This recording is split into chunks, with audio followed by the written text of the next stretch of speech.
நாம் ஏற்கனவே கடந்து வந்த பாதை, கண்ணும் முள்ளும் நிறைந்த பாதைகளை எல்லாம் கடந்து நாம் இன்னும் புதிய பாதைகளை பயணிக்க வேண்டும், ஒரு நல்ல பாதைகளை பயணிக்க வேண்டும் என்பதை நினைவுபடுத்துகிற வகையிலே நம்முடைய காவல் கண்காணிப்பாளருடைய சிந்தனையிலே இது இப்படிப்பட்ட சிந்தனை புதிய பாதை என்கிற அந்த தலைப்பு அவர்களால் அவருடைய சிந்தனை குறித்த இந்த கருத்தை நாம் சாதாரணமாக நான் உபசூதிக்காக பேசவில்லை, பேசவும் மாட்டேன்.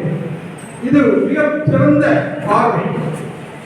இங்கே குற்ற வழக்கில் குற்றவாளிகளுக்கு கூட நான் சொன்ன பெயராக இல்லை, குற்ற வழக்கிலே சம்பந்தப்பட்ட ஏதோ ஒரு சூழ்நிலை, ஏதோ ஒரு காரணத்தால் ஒன்றை தின்றவன் ஓடிவிடுவான், பூந்தலை ஒன்றாக இருந்து பூந்தலை நம்பியவன் கடவுளுக்கெல்லாம் சொல்றாங்க, கவலை எடுக்கிறாங்க, பூந்தலை நக்கிலோ மாற்றங்களோ சொல்லுவாங்க. அப்படி